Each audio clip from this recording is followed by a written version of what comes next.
Welcome, folks, to Hilton Hall, a grand old place with more history than a forgotten library and, as it happens, more mischief too. For years, this stately pile was home to a peculiar little chap, a brownie they called the Cauld Lad. Now, brownies are usually helpful if a bit shy, but this one? Oh, he was a contrary rascal, a pint-sized poltergeist with a flair for the dramatic, and he certainly kept the servants on their toes, bless their perpetually bewildered cotton socks. Life was never ever dull at Hilton. Picture this: dawn breaks, birds are chirping, and the sleepy servants stumble into the kitchen expecting peace. Instead, utter chaos: sugar in the salt shakers, pepper seasoning the milk jug, boots filled with porridge, and the prize piglet wearing the Lord's best wig. Every morning was a fresh new nightmare, a testament to the brownies' nocturnal artistry.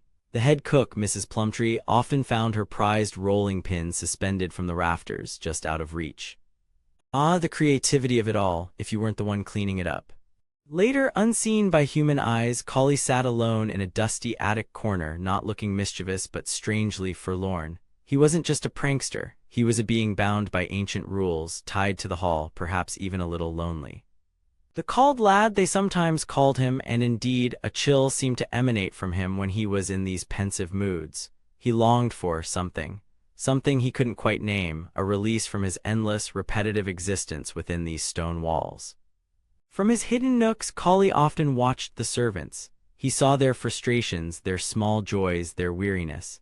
He saw Alara sometimes leave a wild flower on a windowsill or Mrs. Plumtree humming a sad tune. He wasn't entirely detached. Sometimes he'd perform a tiny, unnoticed act of kindness, a dropped thimble reappearing in plain sight, a door creak mysteriously silenced. These were his secret contributions, small gestures lost in the noise of his more flamboyant pranks. He was, in his own way, part of the household. One cold night, Lord Ashworth's youngest, little Timmy, had lost his favorite wooden soldier. Tears were shed, the nursery turned upside down. Later, Collie, finding the toy under a loose floorboard, quietly placed it on Timmy's pillow while the boy slept. No one ever knew. It wasn't about tidying for a reward, it was a flicker of something else, a connection to the fleeting joys and sorrows of the humans he lived amongst, a brief respite from his own ancient weariness and the cold that often settled deep in his bones.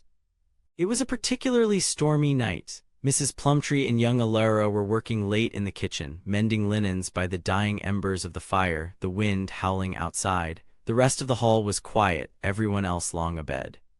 Suddenly, a faint, rhythmic creaking sound drifted from the darkest corner of the kitchen, near the great spit and its jack chain. It was followed by a low, mournful humming noise that made the hairs on their arms stand on end. Not mischievous, this sound, but utterly desolate. Fear mingled with curiosity. Mrs. Plumtree, ever practical, motioned for silence.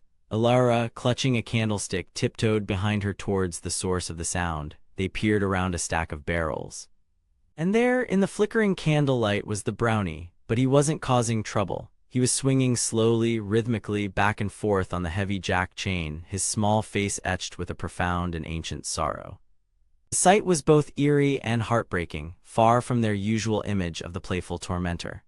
Then he began to speak, or rather to chant, his voice a low, melancholic whisper that seemed to carry the weight of centuries. Woe's me, the acorn's not yet fallen from the tree. His words painted a picture of a long, weary wait, a fate tied to generations yet unborn. Alara shivered, not from cold but from the sheer desolation in his voice. This wasn't the imp they knew. This was a being trapped in a lonely vigil. That's to grow the wood, he continued, his voice cracking. That's to make the cradle, that's to rock the bairn, that's to grow to the man, that's to lay me. Woe's me, woe's me. He lamented his own unending existence, tied to the eventual death of a child not yet conceived, whose cradle would be made from a tree not yet a sapling. The sheer, mind-boggling span of his waiting was suddenly, terribly clear to the hidden listeners. Mrs. Plumtree and Alara exchanged looks of profound pity. All the frustration, all the annoyance at his pranks, melted away, replaced by a deep sympathy for this little, lonely creature and his terrible burden. He wasn't just called in name, he was chilled by an eternity of waiting. Silently, they backed away, leaving him to his sorrowful song, their hearts heavy with what they had witnessed. They knew then that something had to be done, not to punish but to help.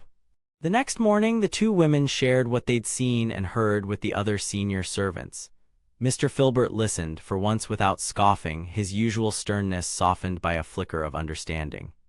Even Tom, the footman, fell silent, his usual bravado gone. The Brownies' lament had touched them all. They couldn't bear the thought of his endless, cold vigil. They had to find a way to release him, to finally let the Cauld Lad rest. It was Alara who suggested seeking advice from old Agnes, the henwife who lived on the edge of the Hilton estate. Agnes was rumored to know all sorts of ancient lore, the kind of forgotten wisdom that might just hold the key to helping their Brownie. "She knows about herbs and charms and things," Alara whispered. Mrs. Plumtree nodded. It was a long shot, but it was their only shot. The village priest had no answers for Brownie-related woes.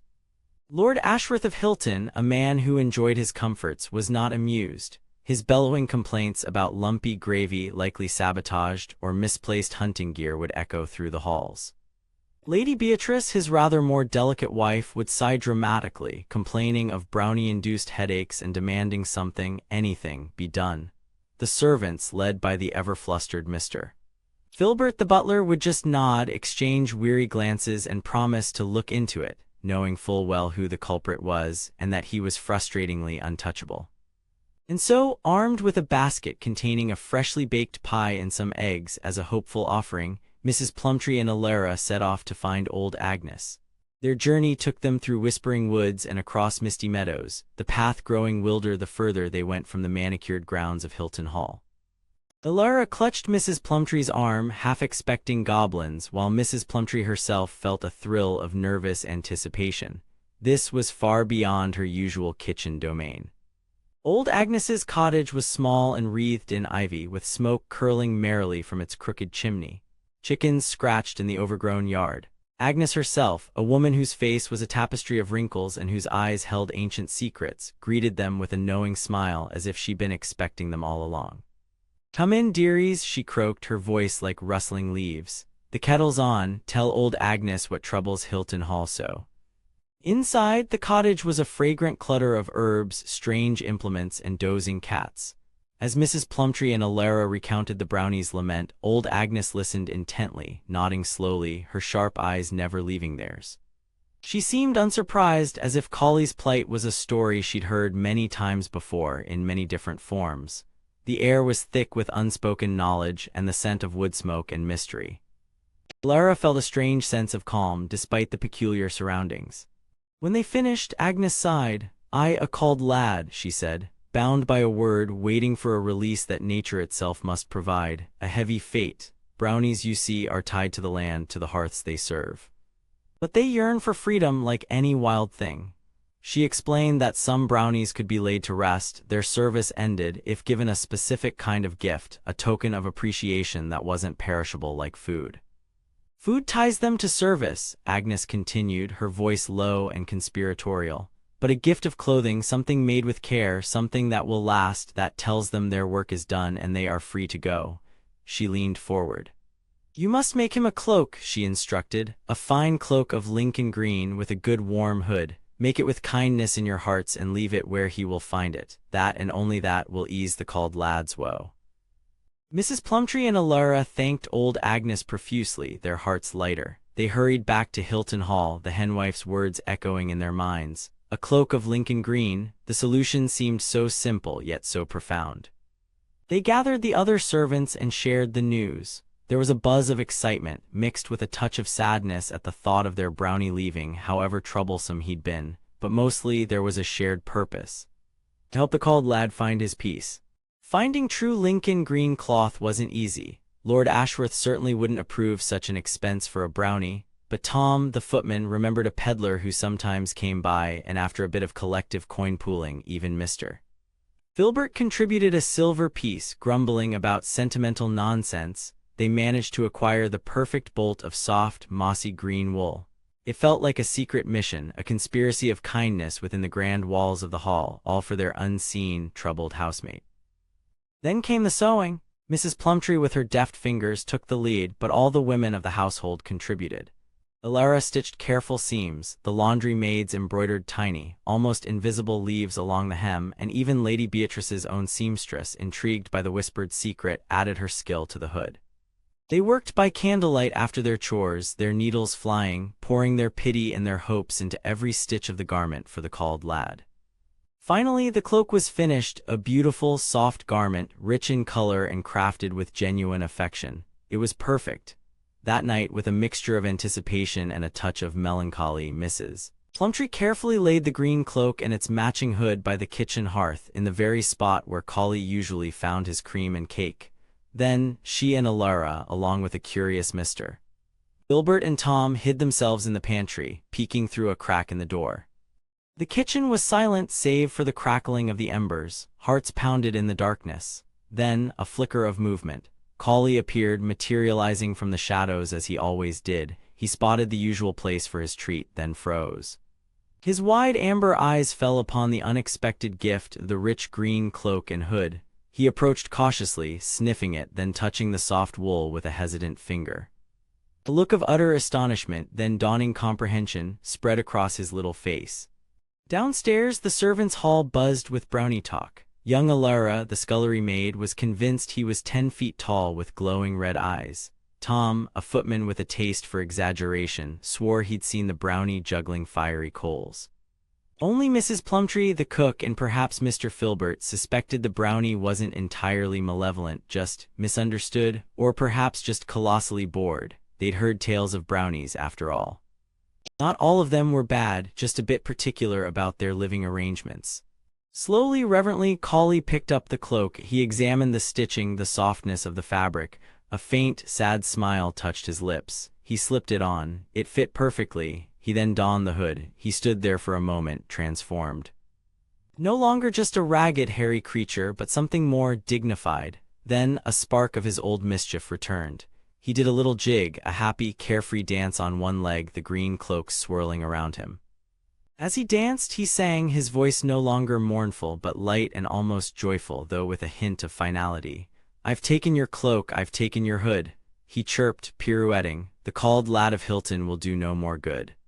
He wasn't being malicious. Good in brownie terms often meant their bound service. He was declaring his freedom, his release from the endless, cold waiting. The servants watched, tears welling in their eyes, tears of relief and a little sadness. And with one last, happy twirl, a final, almost grateful glance towards the pantry where his benefactors hid, the Cauld Lad of Hilton began to shimmer. He grew fainter, more translucent, the green of his new cloak glowing softly. Then, with a gentle sigh that might have been the whisper of the wind, he vanished completely. Gone. The cloak and hood were gone with him. The kitchen was suddenly, profoundly empty yet peaceful. Hilton Hall was never quite the same. The mischievous pranks ceased, but so did the mysterious acts of tidiness. The kitchen stayed as the servants left it. Some missed the Cauld Lad's chaotic energy, others were simply relieved. But all of them, especially Mrs. Plumtree and Ilara, remembered the sad little brownie and the gift that finally set him free. And sometimes, on a cold night, they'd swear they felt a faint, warm breeze by the hearth, a silent thank you from a lad no longer called. One memorable morning, the entire collection of Lord Ashworth's prized hunting trophies, stag heads mostly, were found arranged in a circle in the courtyard, each sporting a lacy nightcap belonging to Lady Beatrice. The sheer audacity. It took half the day to restore order, amidst stifled giggles from the younger staff and furious spluttering from the Lord. This wasn't just mischief, this was performance art.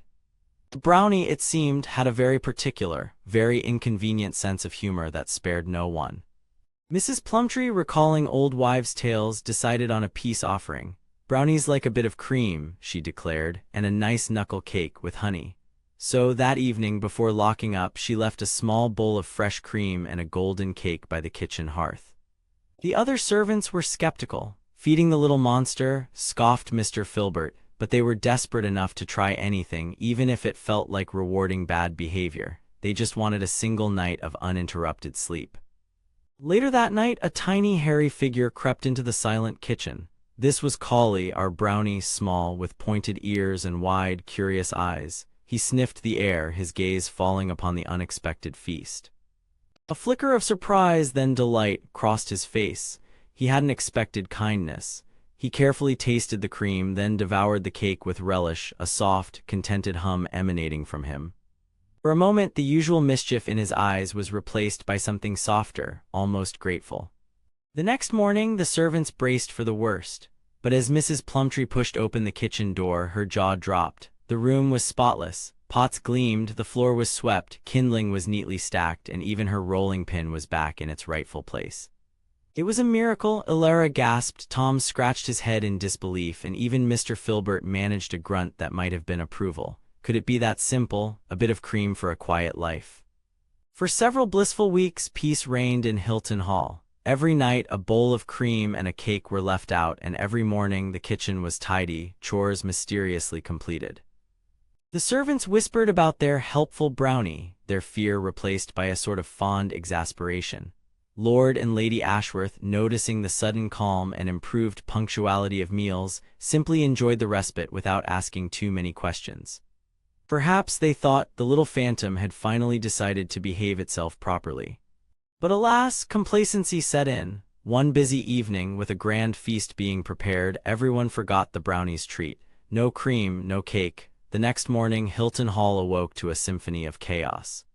It was as if Cauld had stored up all his mischievous energy and unleashed it tenfold. Soot in the flour bins, bedsheets tied in elaborate knots, and the cat mysteriously perched atop the highest chandelier. The message was clear.